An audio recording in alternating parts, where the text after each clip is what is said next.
Hello everyone, welcome back to learning session. This is Rupali, and if you are preparing for bank promotion exams, then do watch this video till end. And if you want to purchase any pack of learning session, then you have to download Android application named IIBF Learning Center app. And if you are iOS user, then you have to download My Institute app and use the organization code, which is GEGKT, as you can see on the screen. So if you want to join our Telegram channel, the link of the Telegram channel is in the description box below. So after joining the Telegram channel, you will be getting updations and notification, latest updations and notifications. So in this Telegram channel, you will be getting free EPDF notes of important topic of bank promotion course as well as important question in the form of anonymous poll. So there is a mega offer on the occasion of Happy New Year. So we are providing you flat 82% off on our all packs. Just you have to apply coupon code new 2023. So after enrollment, you will be getting chapter wise previous year question, full course videos, mega mock test and free EPDF notes of important topics. तो फटाफट जाके इसको enroll कर लीजिए and हमारे Telegram channel को join कर लीजिए so that you will be getting latest update and notification course. So let's start the today's video with the new topic, that is priority sector lending. तो आज हम priority sector lending के one liners करने वाले हैं. So here is the first question. Total priority sector for regional rural bank as per guidelines. तो total priority sector में regional rural banks कितने परसेंटेज देता है? Yes, any idea, any one of you, any idea? Total priority sector में regional rural banks कितने percent अपना ANBC देता है या फिर CEOBE देता है? Yes, any idea, any one of you? हमें से जस्ट परसेंटेज यहाँ पे बतानी है. परसेंटेज यहाँ पे हमने बतानी है. सो फटाफट से कमेंट बॉक्स में बता दीजिए फर्स्ट क्वेश्चन का क्या आंसर होने वाला है. Yes, any idea? So the right answer is 75%. The right answer is 75%. ठीक है, अब 75% यहाँ पे कैसे होता है? हमने बात की थी रीजनल रूरल बैंक्स के बारे में. ठीक है, तो हमने यहाँ पे देखना है. आई होप आपको ये विजिबल होगा. ठीक है, अगर विजिबल नहीं है तो प्लीज जूम कर लीजिए वीडियो को. तो टोटल प्रायोरिटी सेक्टर में हमने बात की थी. ठीक है, डोमेस्टिक में कितना कर रहे हैं? 40% of ANBC. 40% of ANBC that is called adjusted net banking credit. ठीक है, एंड 75 रूरल बैंकिंग की अगर हम बात करें तो रूरल बैंकिंग कितना दे रहा है? जो भी बैंक का ANBC है या फिर CEOB है उसका 75%. इन दोनों में से जो भी हायर होगा वो रीजनल रूरल बैंक प्रोवाइड करेगा. किसको? टोटल प्रायोरिटी सेक्टर को. ठीक है, अब यहाँ पे मैं आपको बता देती हूँ कि 40% ऑफ ANBC इज व्हाट. यहाँ पे देख लीजिए बैंक है. ठीक है, बैंक यहाँ पे मान लीजिए 100 करोड़ यहाँ पे रेवेन्यू कमा रहा है. ठीक है, उसका प्रॉफिट 100 करोड़ रुपीस है. राइट, तो अब यहाँ पे ANBC कैसे निकलेगा? यहाँ पे ANBC कैसे निकलेगा? Revenue minus expenditure. रेवेन्यू मान लीजिए 100 करोड़ है. ठीक है, 100 करोड़ है और एक्सपेंडिचर यहाँ पे 50 करोड़ है. तो यहाँ पे कितना बच गया? 50 करोड़. तो 50 करोड़ का 40%, 50 करोड़ का 40% वो किसको जाएगा? टोटल प्रायोरिटी सेक्टर को जाएगा. Is that clear to everyone? ठीक है, तो यहाँ पे रीजनल रूरल बैंक्स में कितना होगा? 75% ऑफ ANBC और CEOB, इन दोनों में से जो भी हायर होगा वो किसको प्रोवाइड किया जाएगा? टोटल प्रायोरिटी सेक्टर को प्रोवाइड किया जाएगा. ठीक है, तो ऐसे ही काफ़ी सारे हैं. जैसे एग्रीकल्चर के लिए कितना है? एग्रीकल्चर के लिए 18% देता है डोमेस्टिक बैंक. ठीक है, सॉरी फॉरेन बैंक्स के एप्लीकेबल नहीं है. ठीक है, यहाँ पे रीजनल रूरल बैंक्स कितना देता है? 18% देता है. एंड 18% और कौन देगा? जो भी स्मॉल फाइनेंस बैंक्स है वो प्रोवाइड करेंगे. ठीक है, हम आगे इसको फर्दर डिस्कस करने वाले हैं अच्छे से. So the next question says, as per the new RBI guidelines, total priority sector target for domestic, commercial and foreign banks with 20 branches and above is. अब हमने ये देखना है, पहले हमने किसकी बात की थी? रूरल बैंकिंग की. ठीक है, रूरल बैंकिंग की, रीजनल रूरल बैंकिंग के बारे में बात की.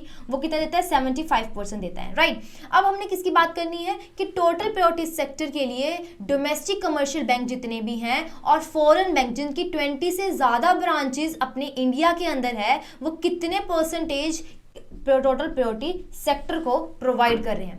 हमने यहाँ पे परसेंटेज बतानी है. If you have any idea please let me no. अगर आपने जो चार्ट मैंने आपको ऊपर प्रोवाइड किया था उसमें से ही देख के बताना है. ठीक है, उसमें से ही मैं आपको ऑलरेडी बता चुकी हूँ, शो कर चुकी हूँ. तो please let me know in the comment section box. Yes, कितना परसेंटेज होगा? टोटल प्रायोरिटी सेक्टर में जो डोमेस्टिक कमर्शियल बैंक और फॉरेन बैंक्स यहाँ पे प्रोवाइड करते हैं that is of 40%, that is 40%, ठीक है। अब 40% हम फिर से देख लेते हैं, हमने किसकी बात की थी, डोमेस्टिक कमर्शियल एरिया के कमर्शियल बैंक्स के बारे में, ठीक है, और किसके बारे में, फॉरेन बैंक्स के बारे में, ठीक है। तो यहाँ पे हम देख लेते हैं 40% domestic commercial area commercial banks and foreign banks जो कि 20 से ज़्यादा ब्रांचेस होती हैं इंडिया के अंदर, ठीक है। तो यहाँ पे 40% है, 40% ऑफ ANBCs और CEOB whichever is higher, ठीक है। फॉरेन ब्रांचेस में भी सेम यही रहेगा, 40% जो भी ANBC आया है, ठीक है, जो भी CEOB है, ठीक है, उसका 40% जो है वो कहाँ पे जाएगा, प्रायोरिटी सेक्टर को जाता है, टोटल प्रायोरिटी सेक्टर को जाता है। इज इट क्लियर, ठीक है। 40% इज द करेक्ट आंसर। यहाँ पे भी है 40% ऑफ ANBC एंड COB। अब नेक्स्ट क्या है, ANBC डज एक्नोनिम मीन्स। अब ANBC का मतलब क्या है, ठीक है, इसकी फुल फॉर्म बतानी है। If you have any idea please let me no, full form क्या है, यस, व्हाट इज इट, क्या है इसकी फुल फॉर्म। अभी जस्ट मैंने आपको ऊपर डिस्कस किया था, ठीक है, जस्ट मैंने आपको ऊपर डिस्कस किया था कि इसका मतलब होता क्या है, ठीक है, लोन प्लस इन्वेस्टमेंट होती है। अगर देखा जाए तो ये लोन प्लस इन्वेस्टमेंट होती है, जो भी हमने लोन लिया है मतलब ये हमारा एज अ एक्सपेंडिचर माना जाएगा, इन्वेस्टमेंट यहाँ पे क्या हो जाएगी, हमारी रेवेन्यू हो जाएगी, क्योंकि इससे प्रॉफिट आता है, ठीक है, लोन प्लस इन्वेस्टमेंट कहते हैं इसको, ठीक है। Yes, any idea? Any one of you? ANBCs is what? What is ANBC? Yes. तो इसका मतलब होता है adjusted net bank credit, adjusted net bank credit, ठीक है, जो आपको मैं ऑलरेडी बता चुकी हूँ, ठीक है, ऊपर डिस्कशन हम कर चुके हैं। Loans for agriculture infrastructure will be subject to an aggregate sanction limit of which per borrower, ठीक है, कितनी अमाउंट की यहाँ पे पर बोरवर को मिलती है from the banking system under priority sector lending. तो यहाँ पे बोला गया है कि जो एग्रीकल्चर इंफ्रास्ट्रक्चर है, एग्रीकल्चर इंफ्रास्ट्रक्चर है उनमें से, एग्रीकल्चर इंफ्रास्ट्रक्चर में से, ठीक है, जो प्रायोरिटी सेक्टर लैंडिंग है, प्रायोरिटी सेक्टर लैंडिंग में एग्रीकल्चर सेक्टर को कितनी अमाउंट मिलती है, ठीक है, इंफ्रास्ट्रक्चर के लिए देनी है, इंफ्रास्ट्रक्चर के लिए देनी है, तो कितनी अमाउंट मिलती है यहाँ पे, yes, any idea, any idea, any one of you. सबसे पहले तो जो प्रायोरिटी सेक्टर के जो मेन सेक्टर्स आते हैं उसमें से एग्रीकल्चर तो मेन ही है, तो उसके लिए क्या होगा, यहाँ पे इंफ्रास्ट्रक्चर के लिए भी अमाउंट मेंशन की गई है, सेंशन की गई है, ठीक है। उसके बाद एग्रीकल्चर यहाँ पे एनेसिडरी आ जाता है, ठीक है, फार्म क्रेडिट भी प्रोवाइड किया जाता है, ठीक है। तो अब यहाँ पे हमने बताना है कि एग्रीकल्चर इंफ्रास्ट्रक्चर के लिए कितनी अमाउंट यहाँ पे सेंशन की गई है under the priority sector lending, ठीक है, कितनी होगी, that is of 100 crore, 100 crore यहाँ पे कितनी की गई है, सेंशन की गई है। Loan for agriculture infrastructure will be subject to an aggregate sanction limit of 100 crore per borrower from the banking system. Is that okay?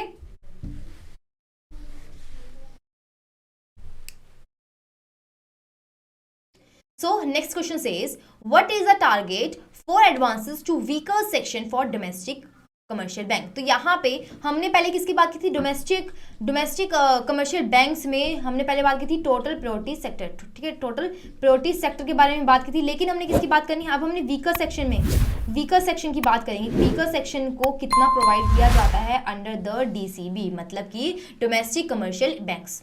Domestic commercial bank कितना टारगेट करती है वीकर सेक्शन को प्रोवाइड करने के लिए, कितना एडवांस देती है, यस, कितना परसेंटेज, यहाँ पे परसेंटेज आएगी, अमाउंट नहीं आएगा प्रॉपर, यहाँ पे परसेंटेज आएगी, yes, any idea, any one of you please let me no, yes, any idea. तो डेट इज 12%, डेट इज 12% हम यहाँ से देख लेते हैं। तो ठीक है, हमने बात की थी डोमेस्टिक कमर्शियल एरिया के बारे में। डोमेस्टिक कमर्शियल एरिया में वीकर सेक्शन को कितना मिलता है, डेट इज 12%, ठीक है, डेट इज 12%। एग्रीकल्चर को कितना मिलता है, हमने पढ़ा था ऊपर 18%, ठीक है। टोटल जो प्रायोरिटी सेक्टर है उनको कितना मिलता है, उनको मिलता है 40%, ठीक है, उनको 40% मिलता है। लेकिन अगर हम बात करते हैं वीकर सेक्शन को, तो 12% जाने ही चाहिए किसके पास, वीकर सेक्शन को, मतलब 12% अलग से किसके पास जानी चाहिए, वो कंपल्सरी है, वो वीकर सेक्शन को ही जाएंगे, ठीक है। रीजनल रूरल बैंक्स में कितना है, 15% मिलता है, ठीक है। स्मॉल फाइनेंस बैंक कितना देता है, 12% ही देता है अपना ANBC और CEOB में से, इन दोनों में से जो भी हायर होगा, ठीक है, वो कहाँ पे जाएगा, वीकर सेक्शंस को प्रोवाइड किया जाएगा। फॉरेन बैंक में यहाँ पे ऐसा कोई लिमिट नहीं है, ठीक है, यहाँ पे एप्लीकेबल होता ही नहीं है, ठीक है।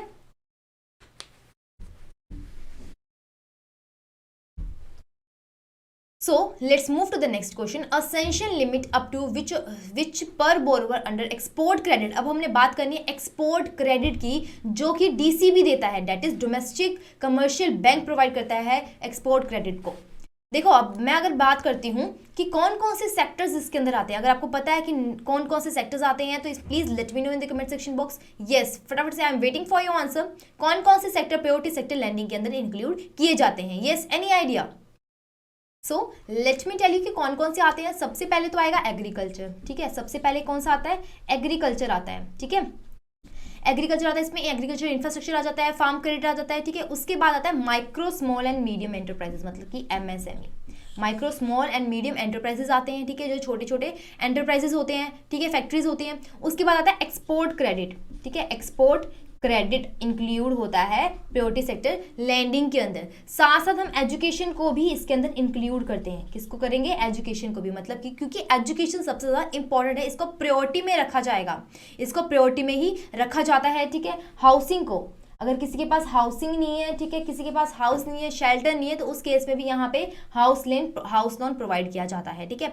फिर आता है सोशल इंफ्रास्ट्रक्चर। क्या आएगा? सोशल इंफ्रास्ट्रक्चर, मतलब कि अगर आपको यहाँ पे कोई भी किसी भी तरह की सोशल इंफ्रास्ट्रक्चर बनाना है, जैसे कि आपको यहाँ पे स्कूल्स बनाने हैं, हॉस्पिटल्स बनाने हैं, ठीक है, या वेलफेयर कोई बनाना है, एनजीओज प्रोवाइड करनी है, ठीक है, उसके लिए तो यहाँ पे सोशल इंफ्रास्ट्रक्चर के अंदर इंक्लूड किया जाता है, ठीक है। उसके बाद आता है रिन्यूएबल एनर्जी, ठीक है। रिन्यूएबल एनर्जी यहाँ पे इंक्लूड किया जाता है, जैसे सोलर पैनल के लिए, ठीक है, गैस पाइप्स के लिए, ठीक है, यहाँ पे उसके लिए यहाँ पे लोन दिया जाता है, तो ये भी प्रायोरिटी सेक्टर के अंदर इंक्लूड होता है। और बाकी अदर्स, ठीक है, स्मॉल फार्मर्स, अदर जो मार्जिन फार्मर्स होते हैं, वो सारे अदर्स में इंक्लूड होते हैं। जितने भी मिसलेनियस हैं, जो इंपॉर्टेंट है, कंपल्सरी है, ठीक है, अपने सेक्टर के लिए प्रायोरिटी रहते हैं, वो अदर्स के अंदर इंक्लूड होता है, ठीक है। तो ये मैंने आपको बता दी कौन कौन से सेक्टर्स होते हैं। लेकिन अगर हम बात करते हैं कि एक्सपोर्ट क्रेडिट को कितना मिलता है डोमेस्टिक बैंक से, डोमेस्टिक कमर्शियल बैंक से, तो वो कितना होगा, यहाँ पे हमने प्रॉपर अमाउंट बताना है। तो आप ये बता दीजिए क्या होगा इसका राइट आंसर?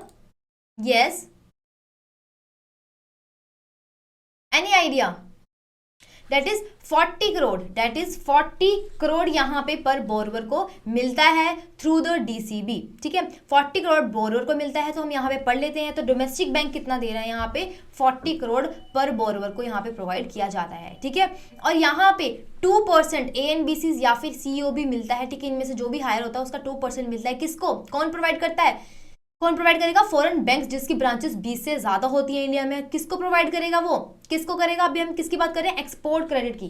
किसकी बात कर रहे हैं? एक्सपोर्ट क्रेडिट की बात कर रहे हैं, ठीक है। फॉरेन बैंक्स, ठीक है, यहाँ पे इक्वल टू आएगा, मतलब कि जो भी फॉरेन बैंक जिनकी 20 है या 20 से कम है, ठीक है, वो 2% करेंगे। लेकिन फॉरेन बैंक जिनकी 20 से ज्यादा ब्रांचेस है, सबसे ज्यादा कौन फोकस करेगा? फॉरेन बैंक जिनकी 20 से ज्यादा ब्रांचेस है, वो कितने देगा? 32%। क्योंकि देखो फॉरेन बैंक का काम ही क्या है कि हमारे फॉरेन कंट्रीज में आके हमारे यहाँ पे गुड सेल करो, ठीक है। तो इसलिए एक्सपोर्ट क्रेडिट में यहाँ पे 32% मिलता है फॉरेन बैंक जिनकी ब्रांचेस 20 ब्रांचेस से ज्यादा हो, ठीक है। So next question says bank loan up to which कितने यहाँ पे पर बोरोवर को अमाउंट मिलता है for the purpose of renewable energy will be eligible to be classified as priority sector lending. आपको पता है अभी जस्ट हमने डिस्कशन की थी कि रिन्यूएबल एनर्जी भी किसके अंदर इंक्लूड होती है? पीएसएल के अंदर, मतलब प्रायोरिटी सेक्टर लैंडिंग के अंदर। तो उसके लिए लोन बैंक जो है वो कितना लोन सैंक्शन करता है पर बोरोवर? कितना लोन सैंक्शन करेगा? Yes, any idea? इसको परसेंटेज में नहीं बताना है, इसको रुपीज में बताना है। कितना होगा? इसको रुपीज में बताना है। Yes, any idea? Any one of you? तो यहाँ पे मैं आपको साइड पे लिख देती हूँ ऑलरेडी कि आपको प्रॉब्लम ना हो कि कौन कौन से सेक्टर्स प्रायोरिटी सेक्टर में आते हैं, ठीक है। सबसे पहले तो एग्रीकल्चर, ठीक है, export credit, I am guessing कि आपको मेरी राइटिंग समझ आ जाए, social infrastructure, renewable energy, education, housing and others, and yes MSME, ठीक है। तो हमने बात किसी की है रिन्यूएबल एनर्जी के बारे में। तो यहाँ पे कितना सेंशन होता है पर बोरोवर को? कितना सेंशन किया जाएगा? That is 30 crore, that is 30 crore उनको प्रोवाइड किया जाएगा, ठीक है। Let's see the description. तो 30 करोड़ पर बोरोवर को यहाँ पे मिलता है, ठीक है। बैंक्स कितनी प्रोवाइड करती है? Limit up to 30 crore to borrowers for the purpose of, अब रिन्यूएबल एनर्जी में क्या क्या आएगा, जैसे सोलर बेस्ड पावर जनरेटर्स हो गए हैं, बायोमास बेस्ड पावर जनरेटर्स हो गए, विंड मिल्स हो गए हैं, ठीक है, माइक्रो हाइडल प्लांट्स हो गए हैं, ठीक है, and for non conventional energy based public utilities, जैसे कि आप स्ट्रीट लाइट लगवा सकते हो, रिमोट विलेज में आप इलेक्ट्रिसिटी के लिए कोई कुछ भी आप करवा रहे हो, ठीक है, उसके लिए भी आपको यहाँ पे लोन मिल जाता है, ठीक है, कितना 30 करोड़। लेकिन अगर आप इंडिविजुअल हाउस होल्ड के लिए ले रहे हो, ठीक है, जैसे आपने घर पे सोलर पैनल लगवाना है, तो आपको सिर्फ तो सिर्फ पर बोरवर को 10 लाख रुपीज ही मिलता है, ठीक है, कितना मिलेगा, 10 lakh rupees. Is that clear? So next question पे चलते हैं, what is the land holding for farmers to be consider as small farmers. तो अब यहाँ पे स्मॉल फार्मर्स को क्या बोला जाएगा, हमने किसकी बात करनी है, लैंड होल्डिंग के बारे में बात करनी है, ठीक है, किसके बारे में, लैंड होल्डिंग की, कितनी लैंड होल्डिंग होनी चाहिए तभी जाके स्मॉल फार्मर्स को स्मॉल फार्मर्स बोला जाता है, तभी जाके स्मॉल फार्मर्स को कंसीडर किया जाएगा कि ये स्मॉल फार्मर्स के अंदर कंसीडर होते हैं। यस, कितनी यहाँ पे लैंड होल्डिंग होनी चाहिए फार्मर्स की, तभी जाके ये कंसीडर किया जाएगा स्मॉल फार्मर्स के अंदर। यस, एनी आइडिया कितने हेक्टेयर की यहाँ पे उनकी जमीन होनी चाहिए, लैंड होल्डिंग होनी चाहिए? यस, फटाफट से बता दें क्या होगा इसका राइट आंसर। तो डेट इज 1 मोर देन 1 एकड़, 1 एकड़ से ज्यादा होनी चाहिए, ठीक है, अप टू 2 एकड़ तक, 2 एकड़ तक, ठीक है, अप टू 2 अप टू लिख रही हूं मैं, अप टू 2 एकर्स, ठीक है, यहाँ पे हेक्टर्स आएगा, ठीक है, farmers with land holding up to 1 hectares या फिर 2.5 हैकर्स, वो किस में आएगा, मार्जिनल फार्मर्स में आते हैं। लेकिन जो 1 हैकर से ज्यादा होते हैं और 2 हैकर और 5 हैकर्स तक की यहाँ पे लिमिट रहती है, तो वो किसमें आते हैं, स्मॉल फार्मर्स के अंदर इंक्लूड होते हैं। Is that clear? अगर मार्जिनल फार्मर का आ गया, स्मॉल फार्मर्स का आ गया, तो आपको ये चीज याद होनी चाहिए कि वो उनके पास कितनी लैंड होल्डिंग होती है, ठीक है। तो नेक्स्ट क्वेश्चन पे चलते हैं, loans for repairs of damage dwelling units, की जो भी डैमेज ड्वेलिंग यूनिट्स होती है, ठीक है, उनके लिए यहाँ पे कितना लोन प्रोवाइड किया जाता है मेट्रो सेंटर्स में, मतलब जो मेट्रोपॉलियन सिटीज होती हैं उनके अंदर कितना लोन सैंक्शन किया जाता है यहाँ पे। Yes, any idea? What if I give you some options, तो उनमें से मुझे बता दो कि इसका राइट आंसर क्या होगा। तो यहाँ पे 10 लाख, 12 लाख, 15 लाख या फिर 18 लाख, क्या होगा इनमें से राइट आंसर? यस, क्या होगा इनमें से राइट आंसर? मेट्रो सिटी में यहाँ पे कितनी प्रोवाइड की जाती है? Yes, any idea? I am waiting for your answer. Is it A, B, C या डी? क्या होगा इसमें से राइट आंसर? फटाफट से बता दीजिए। डैमेज ड्वेलिंग यूनिट्स के लिए कितना यहाँ पे फाइनेंस मिलता है लोन के अंदर? That is 10 lakh, that is 10 lakh, 10 lakh आप उनको यहाँ पे मिल जाता है loans up to 10 lakh in metropolitan city. Metropolitan cities वो होती हैं जहाँ पे 10 लाख से ज़्यादा की पॉपुलेशन होती हैं, ठीक है, 10 लाख से ज़्यादा की पॉपुलेशन होती है, उनको बोलते हैं मेट्रोपॉलियन सिटीज़। और up to 6 lakh in other centres, जो कि दूसरे सेंटर्स होते हैं, ठीक है, मेट्रोपॉलियन की सिटीज़ के अलावा जो दूसरे सेंटर्स होते हैं, दूसरे सिटीज़ होती हैं, वहाँ पे 6 लाख यहाँ पे सेंक्शन किया जाता है। Is that okay? So next question says target for weaker section loan। Weaker section अब कौन कौन से होते हैं, जैसे कि एससीज हो गए हैं, एसटीज हो गए हैं, ओबीसीज हो गए हैं, बीपीएल के अंडर जो आते हैं, ठीक है, जो कि वनरेबल सेक्शंस होते हैं, ठीक है, उनके लिए कितना लोन प्रोवाइड किया गया है, ठीक है। अमाउंट यहाँ पे परसेंटेज बतानी है ऑफ एएनबीसीज फॉर कमर्शियल बैंक। तो कमर्शियल बैंक कितना प्रोवाइड कर रही है वीकर सेक्शन के लिए? कमर्शियल बैंक यहाँ पे कितना प्रोवाइड करी, कितने परसेंटेज एज ऑन 31 मार्च 2022, ठीक है, कितना होगा इसका percentage? Yes, any idea?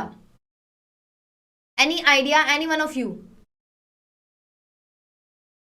Yes, देखो अगर मैं आपको ऑप्शन देती हूँ तो क्या होगा, 9%, 10%, 11% या फिर 12%। चलो इनमें से बता दीजिए क्या होगा इसमें से राइट आंसर, क्या होगा इसमें से राइट आंसर? तो दैट इज 11%। कितना होगा? 11% यहाँ पे होगा, ठीक है। हम पढ़ लेते हैं, हमने किसकी बात की थी, वीकर सेक्शन के बारे में बात की थी, ठीक है। वीकर सेक्शन में 2022 तक, ठीक है, 2022 तक यहाँ पे कितना है, 11% है, ठीक है। उसके बाद रिवाइज होता गया, ठीक है, 2022-23 से यहाँ पे 11.5 हो जाएगा, देन उसके बाद 12% हो जाएगा, ठीक है, 22 to 23 तक। Is that clear? ठीक है, कितना होगा यहाँ पे, 11% होता है। सो नेक्स्ट क्वेश्चन पे चलते हैं. What is the amount under education loan for study in India will come under priority sector. तो यहाँ पे कितना अमाउंट मिलता है, कितना अमाउंट मिलता है एजुकेशन सेक्टर के लिए, एजुकेशन लोन के लिए, अगर हमने इंडिया में ही स्टडी करनी है. तो ये प्रायोरिटी सेक्टर में आएगा. हमने किसकी बात की थी, एजुकेशन की. ठीक है, एजुकेशन में प्रायोरिटी सेक्टर के अंदर इंक्लूड होता है. लेकिन अगर हम इंडिया में हमने पढ़ना है, उसके लिए कितना अमाउंट सैंक्शन किया गया है, उसके लिए कितना अमाउंट सैंक्शन किया गया है प्रायोरिटी सेक्टर के अंदर. Yes, any idea, any one of you, please let me know. Okay, so the right answer is 20 lakh. Right answer is 20 lakh. तो यहाँ पे हम डिस्क्रिप्शन पढ़ लेते हैं अच्छे से. तो loans to individual for education purpose के लिए चाहिए. ठीक है, जिसके अंदर वोकेशनल कोर्सेज भी होते हैं, 20 लाख से ज्यादा के नहीं होने चाहिए. ठीक है, will be consider eligible for priority sector classification. अगर 20 लाख से अगर आप ज़्यादा ले रहे हो तो वो प्रायोरिटी सेक्टर के अंदर इंक्लूड नहीं होता, प्रायोरिटी सेक्टर के अंदर इंक्लूड नहीं होगा वो लोन. ठीक है, अगर आप 20 लाख से कम ले रहे हो तो वो किसके अंदर इंक्लूड होगा, प्रायोरिटी सेक्टर के अंदर इंक्लूड होगा. ठीक है, वो एलिजिबल हो जाता है. And loans currently classified as priority sector will be continue till maturity. ठीक है, जब तक मेच्योरिटी नहीं हो जाती उसकी, वो प्रायोरिटी सेक्टर के अंदर इंक्लूड ही रहेगा. इज दैट ओके, वो कंटिन्यू रिमेन ही रहेगा वो उसके अंदर ही. Okay, so next question says loans up to which amount to startup के लिए. ठीक है, जो कि डेफिनेशन दी गई है ministry of commerce and industries, government of India, that are engage in activity other than agriculture. जो एग्रीकल्चर एमएसएमई के अलावा जो दूसरी एक्टिविटीज में इंगेज हैं, ठीक है, जो अदर्स में इंक्लूड होते हैं, वो प्रायोरिटी सेक्टर के अंदर इंक्लूड किए जाते हैं. ठीक है, हमने अदर्स की बात की थी, यहाँ पे देखो अदर्स के बारे में बात की थी. तो यहाँ पे कितना लोन प्रोवाइड किया जाता है, यहाँ पे स्टार्टअप अगर आपने करना है, ठीक है, चाहे वो एग्रीकल्चर के अलावा हो, चाहे एमएसएमई के अलावा हो, तो उसके लिए कितना लोन प्रोवाइड किया जाता है. यस, एनी आइडिया, स्टार्टअप के लिए. यस, स्टार्टअप के लिए as per definition of ministry of commerce and industry, government of India के द्वारा अगर ये स्टार्टअप सैंक्शन किया गया तो उनको लोन कितना मिल जाता है, तो उनको लोन कितना मिल जाता है. यस, तो डेट इज 50 करोड़. 50 करोड़ उनको स्टार्टअप के लिए मिल जाता है. ठीक है,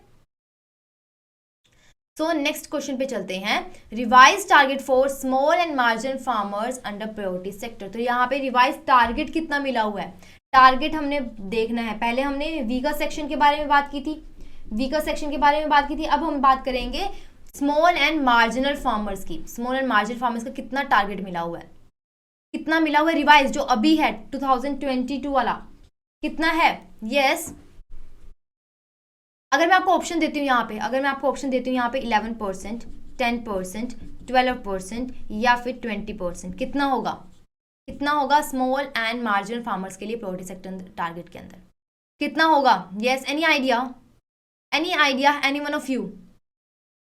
यस, दैट इज 10%, यहाँ पे टारगेट किया गया है स्मॉल एंड मार्जिन फार्मर्स को. So let's see.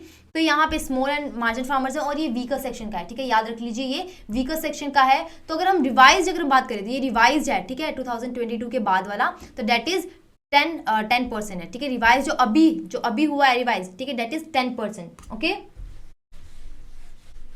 जो करंटली है. So next question says what is a sub target under PSL for micro enterprises. तो माइक्रो एंटरप्राइजेस के लिए यहाँ पे सब टारगेट कितना रखा गया है under the priority sector lending. Micro enterprises, देखो यहाँ पे क्या लिखा था MSME, मतलब कि MSME को भी यहाँ पे टारगेट किया गया है. तो उसका परसेंटेज क्या है, पहले हमने ऊपर किसके बारे में बात की थी, हमने स्मॉल एंड मार्जिन फार्मर्स. फिर हमने उससे पहले किसकी बात की थी, वीकर सेक्शन के बारे में. ठीक है, अब हमने ये बात करनी कि इसके सब टारगेट कितना मिला हुआ है माइक्रो एंटरप्राइजेस के लिए कितना टारगेट मिला हुआ है.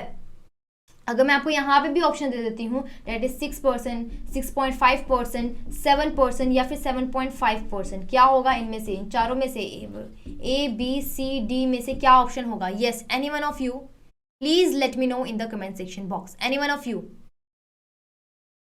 So that is 7.5%. 7.5% is the correct one. ठीक है, हम यहाँ पे डिस्क्रिप्शन पढ़ लेते हैं क्या रहने वाली है.